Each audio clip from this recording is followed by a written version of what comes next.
हमारे गांव का प्राइमरी स्कूल 4 गांवों का शिक्षा केंद्र था। गुरुजी रात को स्कूल में ही रहते।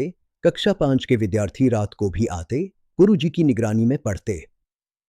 वे गुरु के लिए एक बोतल दूध की व्यवस्था करते, जरूरत अनुसार एक एक लकड़ी मंगाते, नित्य पानी की व्यवस्था करते और पढ़ाई के साथ हम मौज मस्ती भी करते। इस प्रकार यह हमारा गुरुकुल ही था। प्राइमरी स्कूल में 15 अगस्त धूमधाम से मनाया जाता था। हम तिरंगा झंडा लेकर लाइन लगाकर झंडा ऊंचा रहे हमारा विजय विश्व तिरंगा प्यारा गाते हुए गांवों में फेरी लगाते थे। महात्मा गांधी, पंडित नेहरू और सरदार पटेल के जय के नारे लगाते थे। गांव के लोग हमें गुड़ की भेली और भुने भुट्टे खिलाते थे। सिमलिया जाने के लिए हिम्बल नदी पार करते थे। कभी कभी हम उसमें नहाने लगते थे। एक बार तो मैं डूबते डूबते बचा। कपड़े उतारकर जैसे ही मैं तालाब के अंदर गया, मेरे पैर धंसते हुए तेजी से गहराई में जाने लगे। गला गला पानी चढ़ गया, सिर भी डूबने लगा।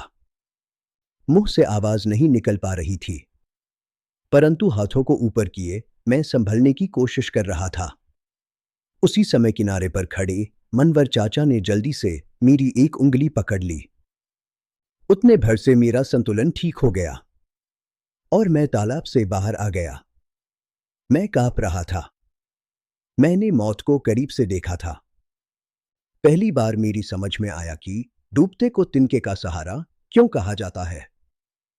चेलुसैन में हमारा मिडिल स्कूल था। यह 6000 फीट की ऊंचाई पर था। हमारे गांव से 5 किलोमीटर दूर था। रास्ता उबड़ खाबड़ और पथरीला था। वह गरीबी का जमाना था।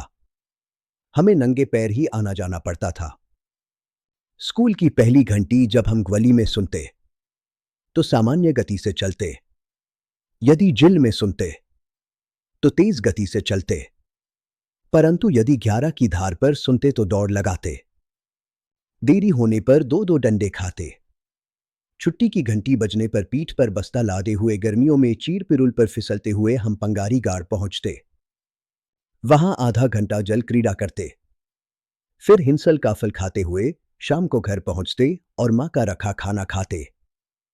जाड़ों में जब कभी बर्फ गिर जाती तो छुट्टी की घंटी बजने पर फिसलने के डर से बचने के लिए हम डांडा का लंबा रास्ते पकड़ते और दुबलंखित पहुंचते। वहां जालती चाची हमें प्रेम से गरम गरम चाय पिलाती और हमें ठंड से राहत दिलाती।